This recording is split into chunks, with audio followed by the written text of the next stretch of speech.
जय हिंद दोस्तों, स्वागत है आप सभी का अपना यूट्यूब चैनल पर। चलिए आपके एग्ज़ाम के लिए लेकर हम आ गए हैं। जैसे आपके एग्ज़ाम हो रहे हैं, जो आपके लास्ट एग्ज़ाम अंतिम है, कल जो है 3 अगस्त का, वो आपके लिए जो लास्ट एग्ज़ाम है उनके लिए हम लेकर आ गए हैं। आज हम देखने वाले हैं राज्यपाल से संबंधित जो एग्ज़ाम में पूछे जाते हैं। दोस्तों, जितना भी एग्ज़ाम हुआ है राज्यपाल से संबंधित जो आर्टिकल जितना भी बारे में है, तो उन सभी हम प्रश्न इस वीडियो में कवर करेंगे। आप लोग के लिए जो हम छोटी छोटी वीडियो लाते हैं, ये आपका वही प्रश्न रहने वाले हैं जो आपके इसमें से कम मतलब 5 नंबर तक आपका मिलता है। तो हो सकता है 2 या 3 भी ज़रूर मिलते हैं। तो ये वीडियो आप लोग के लिए एकदम छोटी छोटी पार्ट है, जो 5 मिनट का ही वीडियो है। तो ये वन शॉट वीडियो है दोस्तों, जो आपके सिलेक्टेड प्रश्न लेते हैं, जो पूछे जाते हैं जिस आधार पर, वही आधार पर भी लिए हैं, जितना आधार पर भी पूछे गए हैं 16 से लेकर 30 जुलाई तक का। तो चलिए बने रहे हमारे इस चैनल पर। जो लोग पहली बार आए, चैनल को सब्सक्राइब जरूर कीजिएगा। इसका PDF टेलीग्राम पर दे देंगे, जिसका लिंक दिया गया है, तो आप लोग ज़रूर टेलीग्राम से जुड़िए।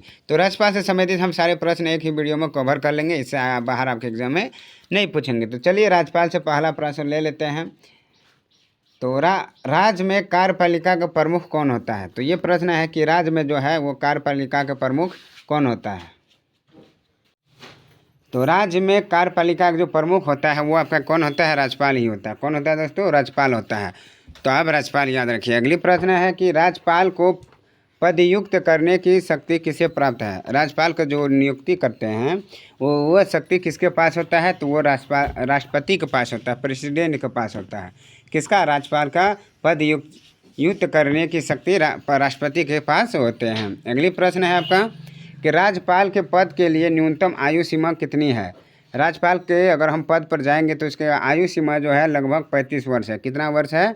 35 वर्ष होते हैं। आप याद रखिएगा। अगली प्रश्न है कि राज्यों के विश्वविद्यालयों का पदेन कुलपति कौन होता है? राज्य में जो विश्वविद्यालयों के जो पदेन कुलपति होते हैं वो आपका कौन होता है दोस्तों? एकदम महत्वपूर्ण प्रश्न है, जो कि 5 मिनट में हम 30 प्रश्न इसमें देखेंगे। वो होता है राज्यपाल होता है। कौन होता है कुलपति? राज्यपाल ही होता है। अगली प्रश्न है कि किस राज्य के राज्यपाल को उस राज्य के जनजाति से संबंधित सभी अधिकार प्रदान किए गए हैं? तो वो कौन है? तो वो कौन सा राज्य है आपका? असम, मेघालय और मिजोरम। असम, मेघालय और मिजोरम। अगले प्रश्न की ओर बढ़ते हैं कि राज्य लोक सेवा आयोग के सदस्यों की नियुक्ति कौन करता है? राज्य सेवा आयोग के जो है सदस्य होता है, उसका नियुक्ति किसके द्वारा होता है? तो राज्यपाल के द्वारा होता है। किसके द्वारा होता है दोस्तों? राज्यपाल के द्वारा।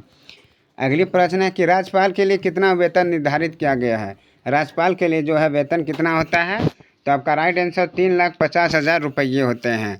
अगली प्रश्न कि यदि किसी राज्य का राज्यपाल 2 राज्यों का कार्यभार संभालता है तो दोनों राज्य के बीच उसके वेतन का अनुपात कौन निर्धारित करता है? जब 2 राज्य में उसका 2 राज्य का जो वो अनुशासन चलाते हैं, शासन, तो उसका जो क्या होता है वेतन, तो कौन निर्धारित करता है? तो राष्ट्रपति द्वारा निर्धारित किया जाता है कि कितना मिलना चाहिए वेतन। अगली प्रश्न को बढ़ते हैं कि राज्यों में कार्यपालिका की वास्तविक शक्ति किसमें निहित होती है? राज्यों में कार्यपालिका की जो वास्तविक शक्ति होते हैं वो किसमें निहित होते हैं? तो मंत्री परिषद में होती है। किसमें होती है दोस्तों? मंत्री परिषद में होती है। अगली प्रश्न है कि राज्य में मंत्री परिषद की संख्या कौन निर्धारित करता है? राज्य में मंत्री परिषद की संख्या कौन निर्धारित करता है? तो मुख्यमंत्री करता है। आप याद रखिएगा। अगली सवाल है महाधिवक्ता की नियुक्ति किसके द्वारा की जाती है? महाधिवक्ता की नियुक्ति किसके द्वारा किया जाता है आपका? तो राज्यपाल के द्वारा किया जाता है। अगली प्रश्न है किस अनुच्छेद में यह उल्लेख किया गया है कि राज्यपाल मंत्री के परामर्श के आधार पर कार्य करता है? किस अनुच्छेद में कहा गया है कि राज्यपाल मंत्री परिषद के परामर्श के आधार पर कार्य करते हैं? आर्टिकल आपका अनुच्छेद 163 हो जाएंगे। क्या? अनुच्छेद 163। अगली प्रश्न है मंत्री परिषद किसके प्रति उत्तरदायी होती है? मंत्री परिषद जो है किसके प्रति उत्तरदायी होते हैं? तो आपका विधानसभा अनुच्छेद 164 के तहत। अगली प्रश्न कि राज्यपाल राष्ट्रपति के परामर्श के अध्यादेश जारी कर सकता है। यह कौन सा अनुच्छेद उपबंधित करता है? तो ये कौन सा अनुच्छेद उपबंधित करता है कि राज्यपाल राष्ट्रपति के परामर्श से अध्यादेश जारी कर सकता है? यह कौन सा अनुच्छेद में है? तो अनुच्छेद आपका 213 हो जाएंगे। क्या हो जाएंगे? 213 हो जाएंगे। अगली प्रश्न है कि राज्यपाल को शपथ कौन दिलाता है? राज्यपाल को जो है शपथ दोस्तों वो कौन दिलाता है? कि राज्य के जो मुख्य न्यायाधीश होता है वो दिलाता है। किसको शपथ? राज्यपाल को। तो अब याद रखिएगा। अगली प्रश्न को बढ़ते हैं कि विधानसभा को भंग करने का अधिकार किसके पास है? विधानसभा का जो है भंग करने का अधिकार किसके पास होता है, तो वो राज्यपाल को होता है। ये एग्जाम में आपका पूछा गया प्रश्न था और ये भी आपका पूछा गया है 20 जुलाई का आपका पूछा गया था। ये पूछा गया था आपका 30 जुलाई को पूछा गया था।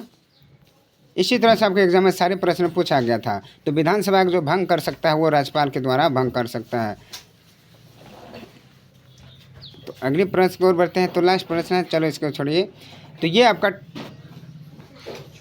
जो है टोटल सवाल जो है ये आपका राज्यपाल से संबंधित प्रश्न था। इससे बाहर आपके राज्यपाल से कोई भी प्रश्न अच्छा ऐसा नहीं है कि जो छूटा हुआ है।